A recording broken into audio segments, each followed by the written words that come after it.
Narsipatnam Janasena incharge Suryachandra వివాదంలో చిక్కుకున్నారు. పెళ్లి చేసుకుంటానని నమ్మించి మోసం చేశాడని ఓ మహిళ నాతవరం పోలీసులకు ఫిర్యాదు చేసింది. సూర్యచంద్రను నమ్మి భర్త నుంచి విడాకులు తీసుకుంది సదరు మహిళ. సూర్యచంద్ర తనను శారీరకంగా లొంగదీసుకుని మోసం చేశాడని ఆరోపిస్తోంది. తనపై తన కుటుంబ సభ్యులపైన దాడి చేశాడని ఆరోపిస్తోంది.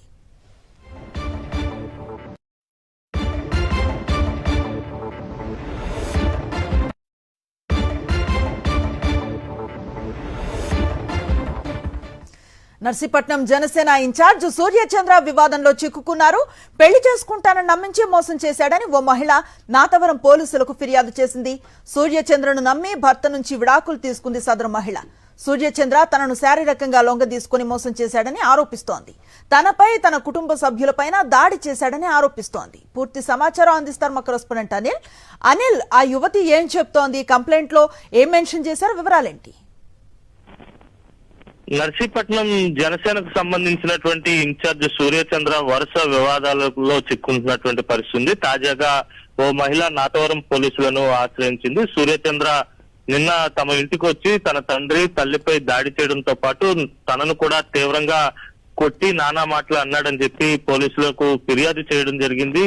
గతం నుంచి కూడా తనను ప్రేమిస్తున్నానని చెప్పి వేధించేవాడని, అందుకు కారణంగా భర్త గతంలో ఉన్నటువంటి భర్తకు కూడా విడాకులు ఇప్పించాడని చెప్పి ఆమె ఆ ఫిర్యాదులో పేర్కొనడం జరిగింది. ఉద్దేశపూర్వకంగా పెళ్లి చేసుకుంటానని నమ్మించి భర్తతో విడాకులు ఇప్పించి ఇప్పుడు పెళ్లి చేసుకోకుండా చిత్రహింసలకు గురి చేస్తున్నాడని చెప్పి పోలీసులకు ఫిర్యాదు చేయడం జరిగింది. అయితే పోలీసులు ఇంకా కేసు నమోదు చేయలేదు. వాస్తవాలకు సంబంధించినటువంటి విచారణ చేపడుతున్నటువంటి నేపథ్యం కూడా కనిపిస్తుంది. గతంలో కూడా ఆ జనసేన పార్టీ కార్యాలయంలోనే మద్యం సేవిస్తున్నటువంటి ఫోటోలు కూడా ఈ సూర్యచంద్రవి బయటకు వచ్చాయి. అప్పుడు కూడా ఆయన చుట్టూ వివాదం చెలరేగింది. మరోసారి సూర్యచంద్ర వివాదాల్లో చిక్కున్నారు. జనసేన పార్టీకి సంబంధించి ఓ నియోజకవర్గ ఇన్ఛార్జ్ గా ఉంటూ మహిళను అత్యంత హింసించడం, అలాగే వారి కుటుంబ సభ్యులను కూడా కొట్టడం, వారిని కూడా హింసించడం అనేది అత్యంత దారుణమైన విషయంగా స్థానికంగా అంతా కూడా తీవ్రమైనటువంటి ఆగ్రహాన్ని వ్యక్తం చేస్తున్నారు. మరోవైపు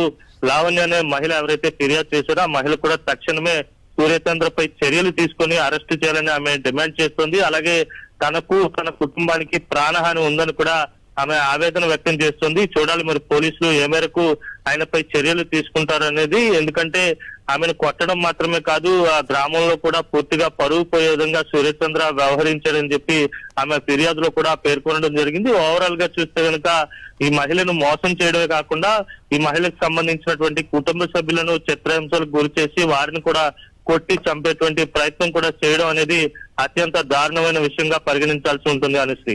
right, thank you Anil. Suryachandra 13 సంవత్సరాల నుంచి నన్ను పెళ్లి చేసుకుంటానని చెప్పుకుంటూనే వచ్చాడు. కానీ ఇప్పటికి వచ్చేసి పెళ్లి గురించి అడిగితే ఏదో నోట్ వచ్చినట్టు మాట్లాడడం, తిట్టడం, ఏం తిడుతున్నాడో కూడా తెలియకుండా తిట్టడం, అనుమానించడం, బాగా టార్చర్ ఎక్కువైపోయింది ఈ మధ్యకాలంలో. బాగా చేసుకుంటాను ఇదిగో అదిగో అన్నట్టు చెప్తున్నాడు. రాత్రి సడన్గా వచ్చి మేము పడుకున్నాం. ఆ టైంలో పడుకుంటే వచ్చేసి సడన్గా నాకు ఫోన్ కావాలి, డాక్యుమెంట్స్ ఉన్నాయి, నేను అవన్నీ తీసుకోవాలి అర్జెంట్ అంటే, నాన్నగారు వచ్చేసి మార్నింగ్ రా, ఇప్పుడు నైట్ టైం అది ఇంటికి అది రాకు అని చెప్పేసి అన్నారు. అంటే మార్నింగ్ నువ్వెవడోరా నన్ను అంటాను, కానీ నన్ను మొత్తం చెప్పారు. ఇంకా అతని నుంచి టార్చర్ తగ్గాలి, కొంచెం మాకు అతని నుంచి కొంచెం భయం వేస్తుంది ఆయన కోసం. చేసుకోమని అడిగినప్పుడు చేసుకోవట్లేదు, ఏదో చెప్తున్నాడు, లేకపోతే గొడవ పెట్టుకుంటున్నాడు.